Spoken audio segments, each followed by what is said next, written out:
Dan sekarang kita tiba di subjudul keempat dari bab 2, Theosentris, bukan spiritualitas versi New Age. Teman-teman, istilah spiritual tuh ya, banyak diulas juga oleh para penulis, penceramah, motivator, dan guru spiritual aliran New Age Movement atau NAM. Ini berbeda dengan spiritual dalam pengajaran Theocentric Motivation and Leadership.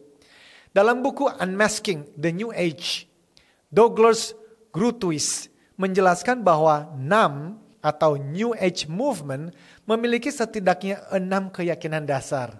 Namun kita akan melihat 3 keyakinan pertama saja, yakni pertama, semua adalah satu. Gagasan bahwa semua adalah satu merasuk ke dalam gerakan New Age. Dari kesehatan holistis sampai ke fisik. Dari politik sampai ke psikologi antar pribadi.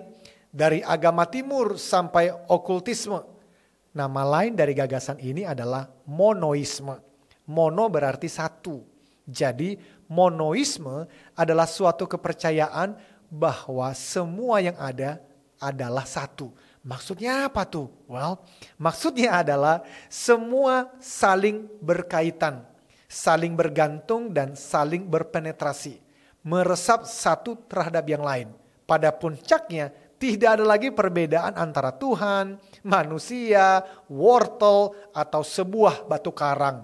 Mereka adalah bagian dari realitas yang berlanjut yang tidak ada batasnya, tidak ada pembagian yang tegas.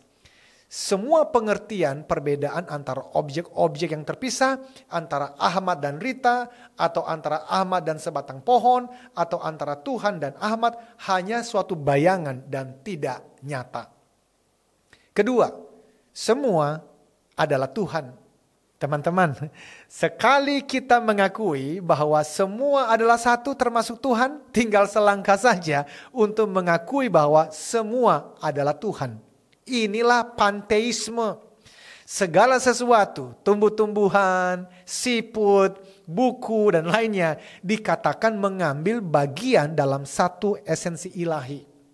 Ketiga, manusia adalah Tuhan. Nah, ini adalah salah satu klaim dari New Age yang menggiurkan.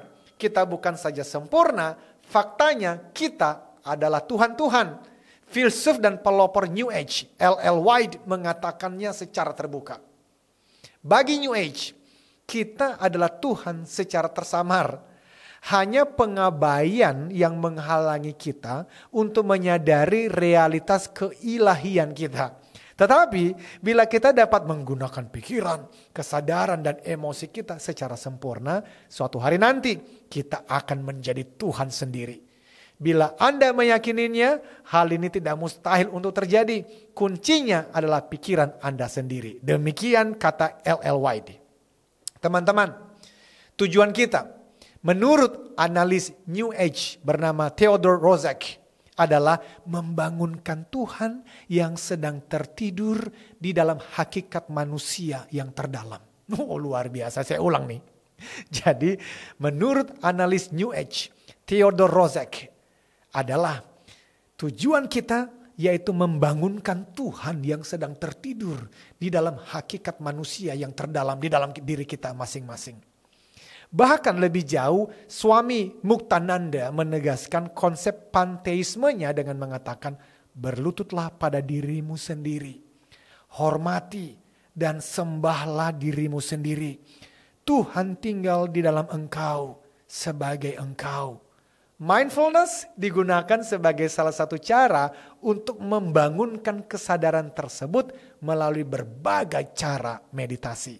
Teman-teman, saya tidak mengatakan bahwa semua meditasi dan mindfulness pasti berhubungan dengan New Age Movement atau gerakan zaman baru. Tetapi perlu dipahami teman-teman bahwa kata spiritualitas dan praktiknya tidak semua sama. Ketika kamu membaca lebih jauh dalam buku ini, kamu akan melihat secara jelas bahwa spiritualitas versi Theocentric Motivation and Leadership atau TML bertolak belakang dengan spiritualitas versi New Age Movement atau NAM. Kita bertemu di bab yang ketiga. Ukir jejakmu.